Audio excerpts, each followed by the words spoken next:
The lie is you. You are the lie. You have been lying to me for 11 years, having me believe that my son that I've been raising for 11 years is not really my son. Like, how could you do that to me?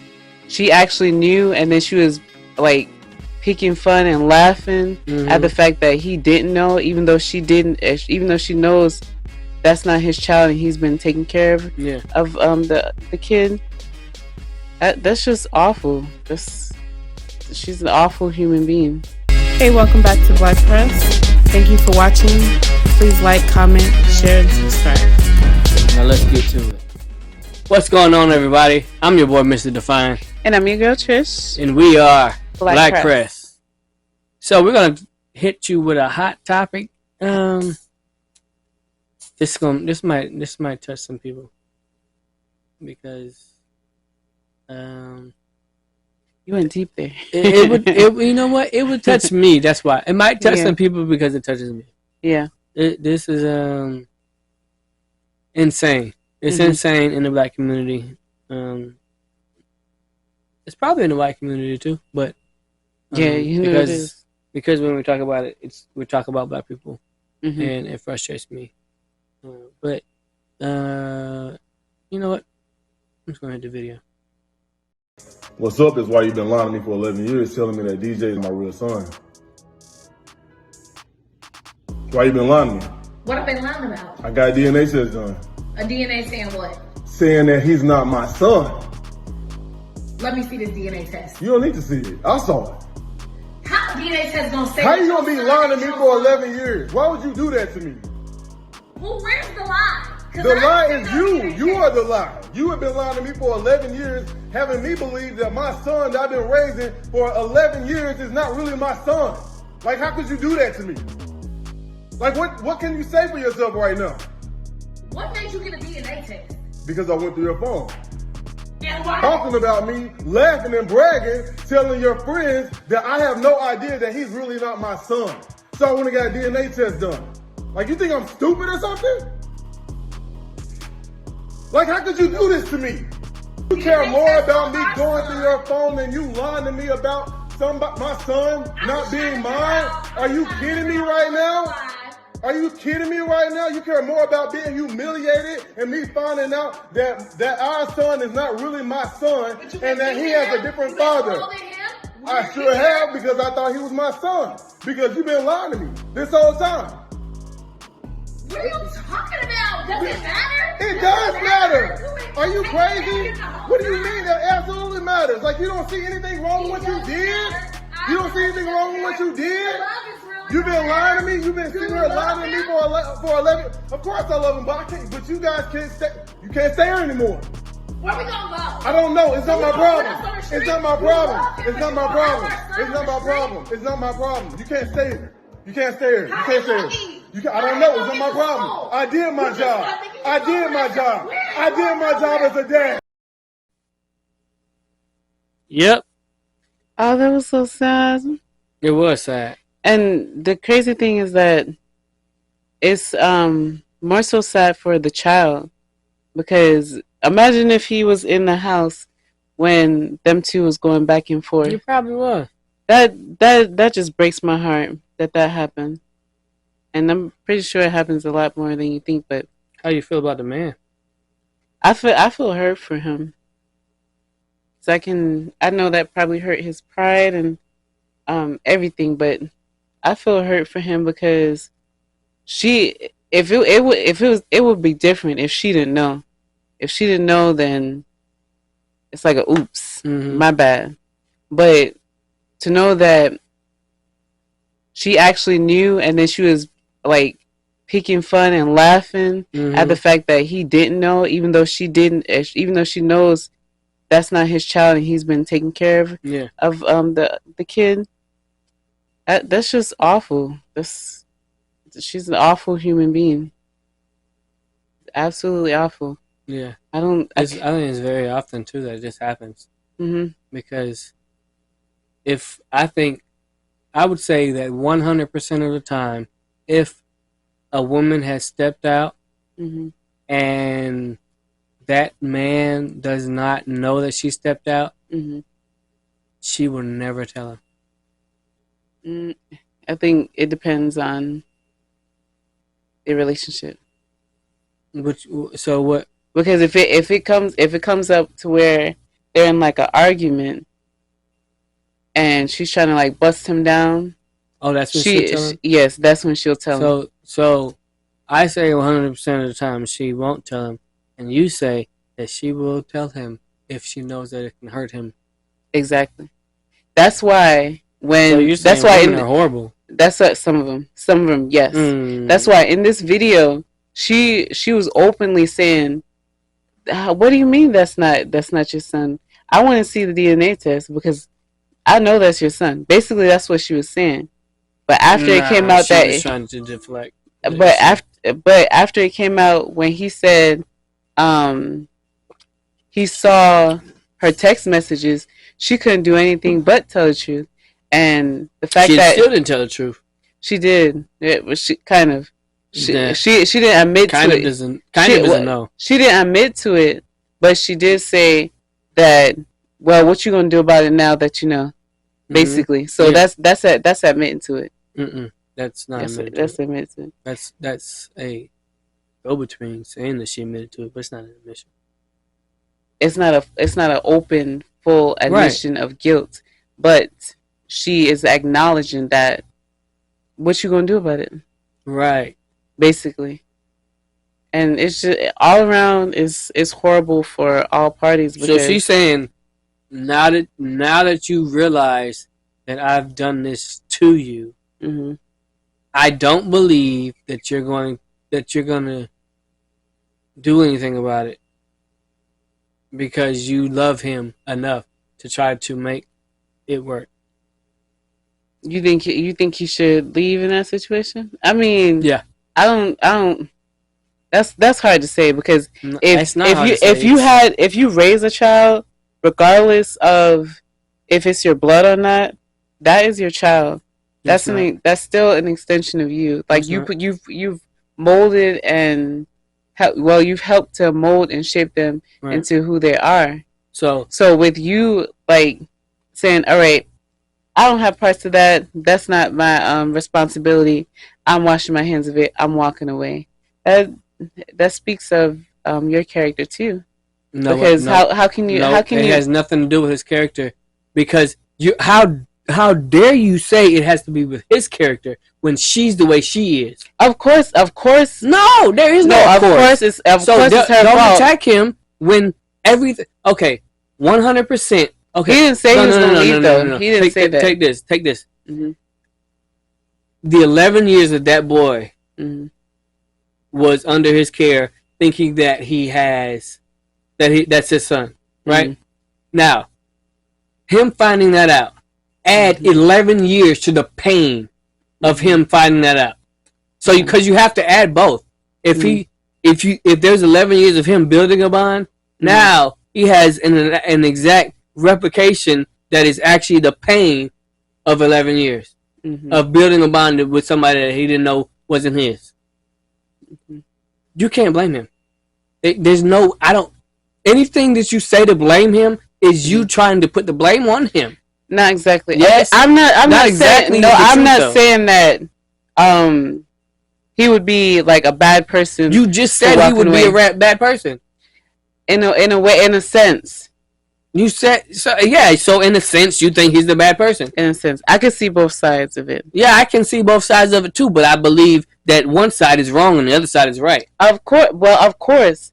However, actually, I don't. Let me start. I don't think leaving or getting them completely out of his life is completely the correct thing to do. Exactly. With consideration for the boy, but he is 100% justified if he does. Yes, because of course he has to go through his pain too. But the child, it's about the child. So then bring this part in. Okay. If she's like this, right? If he is presenting her with evidence that he knows, or telling her that he has evidence that he knows that child isn't his, and every area of him telling her that, she tries to challenge it up until the point where she can't challenge it to be false. If you take that into the consideration, how you think she gonna act if he dumps her and still wants to have a relationship with that son? She's gonna take him through hell. So fine, I'm out. You can need to go, because if you do that to me, you're gonna do the same thing to me for the next however long. Every time you see me, you're gonna be thinking that I should have kept our whole relationship while you screwed me in right from the beginning. Mm-hmm. Well, it makes sense in that matter, because of course, but I still always boil it down to the child. Not everybody looks at it that way, because everybody has to work through their thoughts, their feelings, what they might be going through. But the child, it's not. But okay, and it's not the child's fault. The child doesn't know, so the child is going to end up suffering. But regardless, yeah, he's going to suffer because he's going to suffer mother. Because of her choices. That's of course, yeah. Because she, like I said, if she was willing to do that and laugh behind his back, she's going to take him through hell if he wants to have a relationship with that child. And she probably will. Probably will. That's why most men, they just walk away, because they don't want to go through what the woman's going to put him through. Basically, yes. Mm-hmm. Even with a child that's theirs. If you have like a baby mama or a baby daddy that's like got horns coming out their head, you're not gonna want to deal with them. Mm-mm. You gonna want to disassociate yourself from them and keep as far away from them as possible. So I wouldn't blame him for just walking out and then starting over.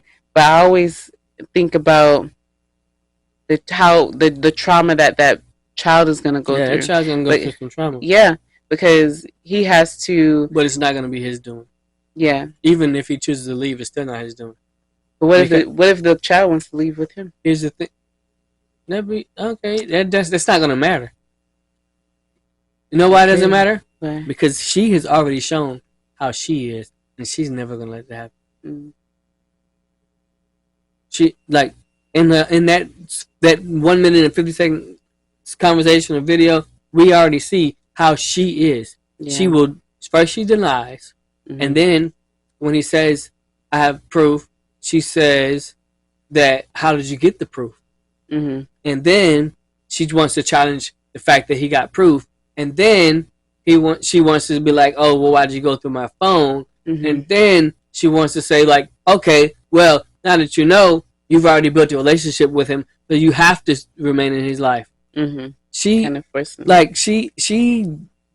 honestly, it frustrates me to no end, because there are so many women out there that are like that. Mm-hmm. Not so much as not most women are probably not going to do that, but they will play every little bit against you. It's like they will argue you down until it comes to an unreasonable or an unequivocal match that you were wrong. Okay, now that they can't argue against being wrong, then they go to argue against the semantics of how you I was wrong, but you overstepped with this. So you try to push past I was wrong, and then bring it back to now you were wrong because you overreacted to my being wrong. And then it's like, okay, don't pay no attention to this mic and only pay attention to the fact that you're talking. You wouldn't be able to hear me if the mic wasn't here. But you're worried about me talking because you don't want to pay attention to the fact that this is the mic. The mic being the wrong thing happened that you did, but you don't want to focus on that anymore, because that means that you have to actually admit that the mic is here. So you only want to focus on the fact that, why are you talking? Well, you wouldn't be able to hear me if you hadn't put the mic in my face. It's what a lot of people, and then also I'm gonna tell you what a lot of women will do is defer away from the actual issue and and argue the semantics. But I think men do the same thing because when you're That's actually actually taken away from the issue.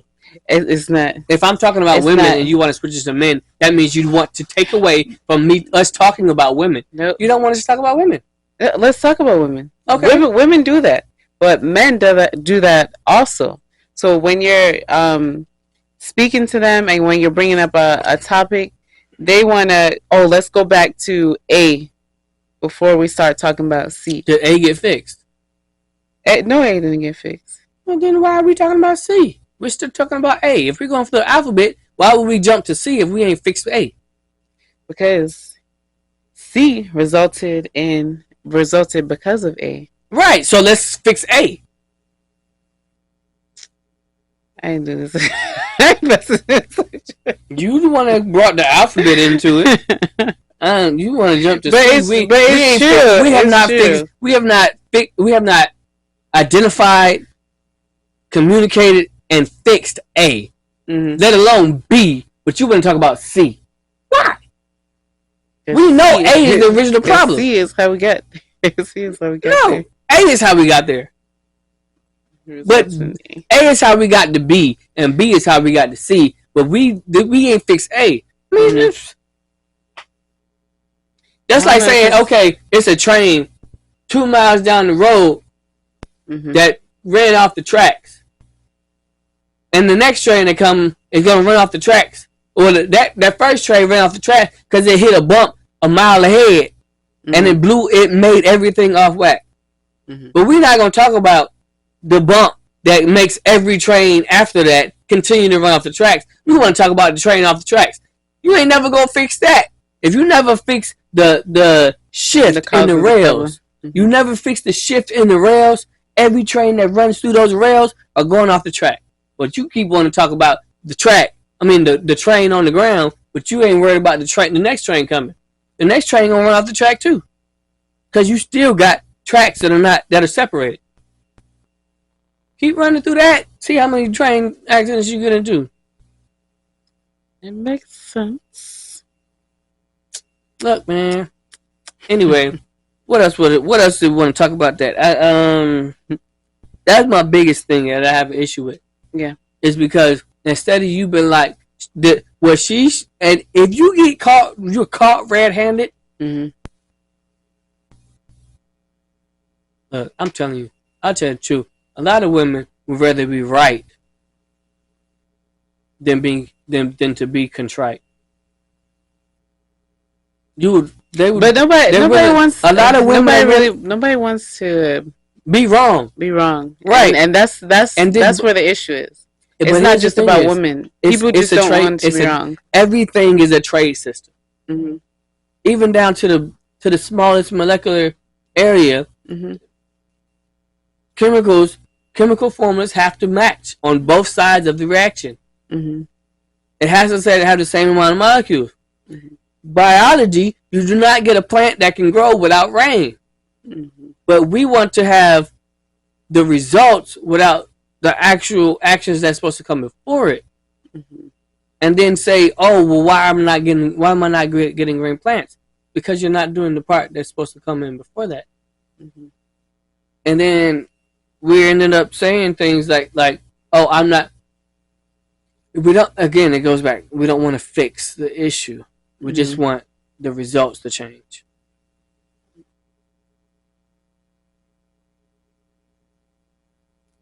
Yep. So that's how so many relationships end up going in circles. We just want the results to change. Just give me what I want, and let me stay the same while you just give me what I want. That's why we hit on things that are semantics, because we try to divert from the attention of actually focusing on this is what the real problem is, and honestly, I tell you the truth. Honestly, it's because we don't want to change.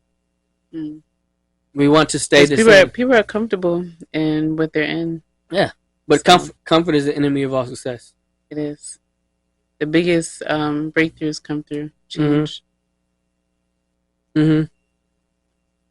But everything has to have a catalyst. Like, it has to be something that's going to spark that change. Yeah. I don't know. I pray for that dude though. I pray for that That's little some boy. issues. That's some issues right there. I'm not gonna say we didn't all had them, but I had some issues back when I was growing up. Again, young dumb. Ooh, I gotta hear these stories. It's gonna be in the book. No, that will not be in the book. That's pillow talk. Yeah. What do you think, Mel? What do you think out there? Do you think he should leave? Do you think? Obviously, it's his house. That's the best part. It's his house. I heard that part. You can't stay here anymore. That's what he said. You can't stay here anymore. Oh, he told her she gotta go. They gotta go. He said they. But guess what? If he'd have told her she had to go, she was gonna take her son anyway. Yeah, she would. Ouch. Because she would rather be right. She must be one of them. There's oh my God, there's so many women out here that would rather be right. Rather be right. See, I don't mind. For me, myself personally, I don't mind to stand to be corrected. But if you're gonna correct me, make sure that whatever you're correcting me with is right. Make sure that it's something that I'm gonna learn or gain knowledge from. Don't just correct me and say, "Oh, you're doing this wrong," and this is how it's supposed to go, or everything you're doing is wrong, and you have to kind of like steer people in the right direction. I would also say though, there's an issue of what I've seen is there's an issue of don't correct me if you're not perfect. I don't believe so, because you can learn the best imperfections from an imperfect person, right? And that makes you aim and gear towards your own perfection, right? So in looking at somebody that's making a whole bunch of mistakes, you recognize like what they're doing. So when they come and talk to you and they're like, "Hey, look, I've been through that." Yeah, that's a different approach. But if you still saying you going through that, and then you come in and telling that person, "Oh, don't do this," but you're still doing it. Yeah, that doesn't help. Right. So that's what I'm saying. I have to be perfect for you to receive what I'm saying.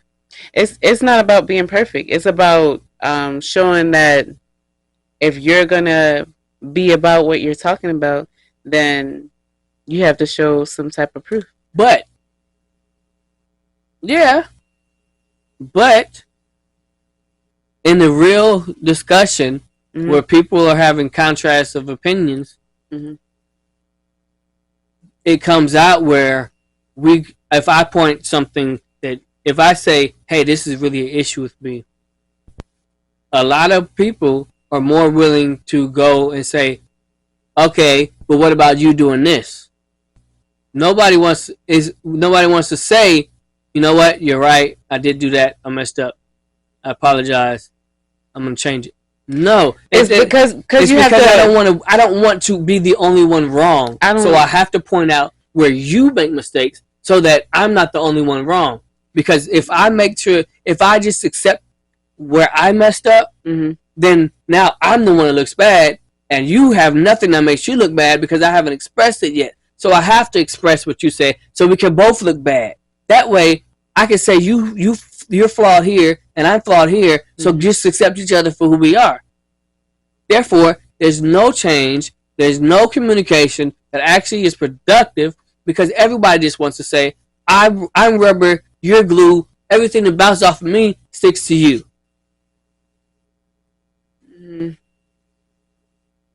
I don't think so. Okay. I mean, in a sense, it can make sense.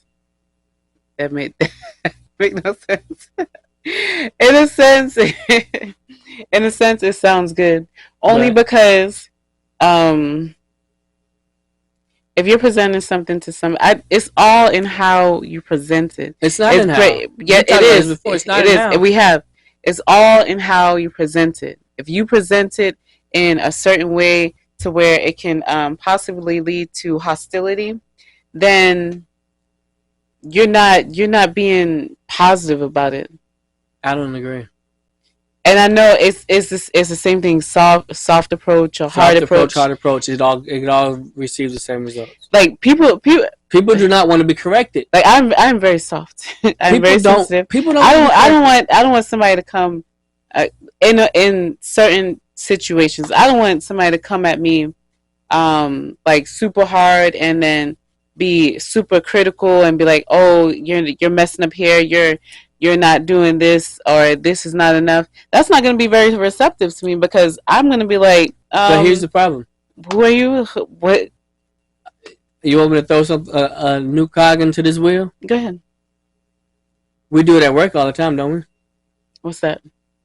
If our supervisor tells us where we're messing up, and we need to fix, do we change? Do we receive it and say, I understand, I'm going to do it?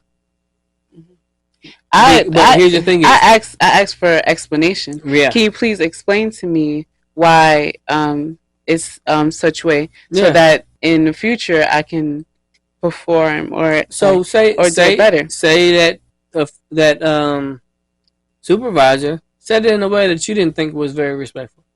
I'm going to HR. You know why? Because part of this world is making sure that you give respect and you get respect. If you're coming at somebody and you're being like super disrespectful, or you're giving it in like a harsh tone, there's certain ways to deliver stuff. So if you're coming at me with a harsh or a hard delivery, we're going to HR. And you know why? Because HR is going to tell you this behavior is unacceptable. Yes, they will. Okay. They will. Okay. I disagree, but that's because you have an Army background. No, it has nothing to do with Army background. It has to do with management, and I have management experience before being in an Army background. Yeah. So it's it's not about how you perceive it. So in certain instances, it's about how you perceive it. Mm-hmm. In other instances, it doesn't matter how you perceive it. If you perceive it as negative, and I believe that I was doing it positively, that's on you, because I am the one that's overseeing you. I am your management. Mm-hmm. So if you didn't receive it well, guess what? It was probably because, and even if it wasn't, if you didn't receive it well on that very moment, and you decide you want to go to HR, that's on you. But guess what? When HR tells me I was not in the wrong, you're fired. They can't fire you like that. It's against the rules. Okay. It's retaliation. I can find a reason to fire you. Anybody can fire you. You could say all that, but people are still getting fired. Like, we know how things really run. You can lose your job because your supervisor is not happy and not happy with your performance. And then guess what? Because guess what? If I came to you and I told you how I needed your performance to increase or improve, and you decided that was offensive to you, then guess what? You're fired. Because I tried to correct your issue. You decided that wasn't an issue that you wanted to correct because you didn't like how I told you. Bye. We're talking about work, but what it came down to is we were talking about relationships. And this whole thing about us. Sorry. Been working outside, cutting on the grass. I'm a little dehydrated. But the whole thing about how you say it, I brought up work because we can say how you say it, but more often than not, it's about what we value. Talk to me nice. What we value is the paycheck. Yeah, we value the paycheck, and of course, money is the root of all evil. Everybody knows that. When it comes over what we value the paycheck over our significant other opinions. we value the paycheck over our significant other's opinions. Because even if my manager says something I don't like, I'm still gonna make sure I keep my job. But if my significant other says something I don't like, I'm gonna respond in a way that makes me feel like I've matched that person's level. So I value my paycheck, my job, more than I value my significant other, because I'm gonna respond in a way to my significant other that I would not respond in a way at work that gives me my paycheck. It's everything that we do is about values. Yeah. What do you value in life? So you can go to headquarters. Just moms and pups. I've been there though. I've been in that. Yeah. I've been in that HR role. Yeah. Where somebody comes to me. I have too. And says this and this and this, and then guess what? I go to that person. I talk to them about it, and then that person still is there, and you're still their subordinate. That person's not getting fired over one comment that you didn't like. Yeah, but oftentimes when you have cases like that, it's happened multiple times.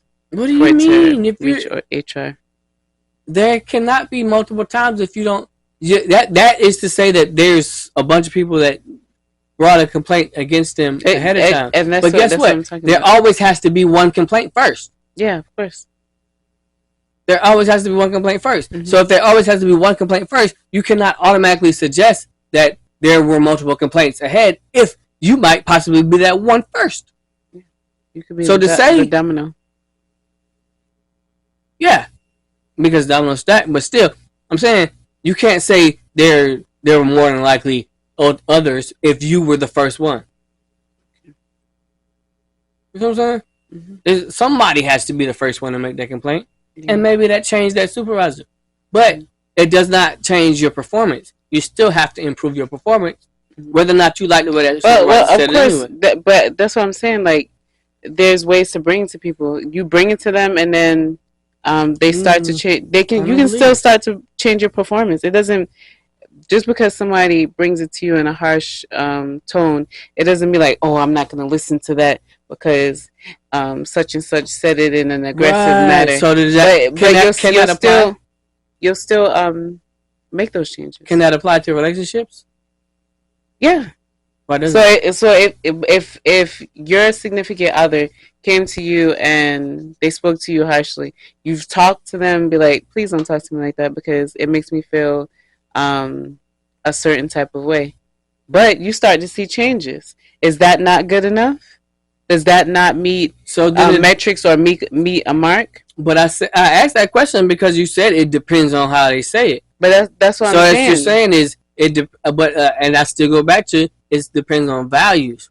Only way I'm going to change is if you said it harshly or if you said it nicely. The only way I'm going to change is if I value how you feel and what you said.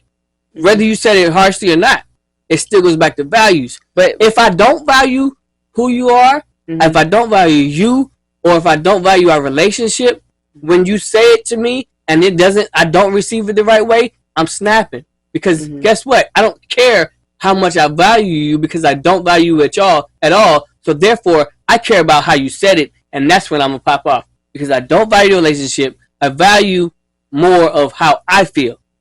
If I feel like this, then what you say can liably get you snapped on. Now, if I value you as a person, if I value you as a partner, regardless of how you said it, I'm going to try to respond in a way that doesn't hurt our relationship. And still let you know. But if I don't value us or you, that's when you get snapped on. And that's what happens in a lot of relationships. We don't value one another. What do you value in that person? That's true. Dang, where did we go? How did all that start? We started all of that just because we talk a lot of things, you know. Yeah. Only look. Ooh. Now what about? Nah, I don't want to get in that conversation. What's that? Paternity tests being mandatory for a kid. I have no problem with that because I have no issues. So you think? But I think it's very disrespectful if you're in a relationship with somebody and be like, yeah, I think we're gonna have to, and After watching this video. it also depends on like what age you want to do it. The baby reach like the baby come. Dang, that baby don't really look like me. Baby look like. After watching this video Mm-hmm. and seeing that man having raised that child for 11 years, Mm-hmm. you still don't have an argument that says it should be mandatory paternity test? Not if you're in a trusting relationship. He thought he was. He knew he wasn't. That's why he searched her phone. After 11 years. But he had to have had inklings of her not being loyal to him. Because what would prompt you to search someone's phone? Mm-hmm. Not trusting them. So on that case, if you say that, do you think that every child or every inception, every relationship should be a mandatory paternity test if the man does not trust her? It should be a mandatory. Why does it have to be a man? Because you can't. There's no dispute. There's no dispute on whether or not that woman gave birth to that child. Wait, that's not. That's not how I meant it. No, that is not how I meant it. That's not. That's how she meant it. Soon as you said it, I was thinking, I'm going to explain this, but when she figures out how stupid that question was, and I don't call you stupid, but that one. No, but listen. Okay, hear me out because it probably sounded crazy when I said it. Yeah. But you know, sometimes in relationships, the guy he thinks that's his kid. Yeah. The family be like, that don't look like him. I don't think that's him. So in cases like that, so you think the family should be able to initiate a paternity test also? That's what I'm saying. Does it only have to be the dad? I was asking you about the dad. If you want to add that in, what do you think? Should it be a grandma? Should grandma be able to? That's what I'm saying. Like can somebody? If you open it up to that, then you have to open it up to that as well, because it's a lot of cases where mom and dad, oh yeah, this is our child, but we don't care. We don't care what anybody else says. Ain't paying no money. And then grandparents have their rights, and they can go to court and be granted rights and stuff to visitation and things of that nature. It happens, especially here in Georgia. Does it happen when both parents are in a situation? Yes. You can't keep a parent from All right, I'm gonna expect you to bring me some research on that next week. You can't keep a grandparent from their grandchild. Okay. So that's why I was saying, in cases like that, where grandma don't think that baby don't look like nobody in our family, that you need to get. She's telling her son, you need to get a paternity test on that. But you see how you bring that to you transition this conversation away from the man, the mom, and the dad, and push it towards the grandparents. Because once you open that ground to have it contested and see if whether or not this is that man's child, then that opens the ground it does. No, it doesn't. Because grandparents have their rights. No, who's making the law? They have their rights, and they have the right to ask and say if in this case where men can challenge to see if the child is theirs. You're not opening up anything because it does. It does. All right. Good. In the comments, let us know. If you open up one ground, you gotta be ready to open up the next one. I'm your boy, Mr. Defyned. And I'm your girl Trish, and we're wrapping this up. Black Press.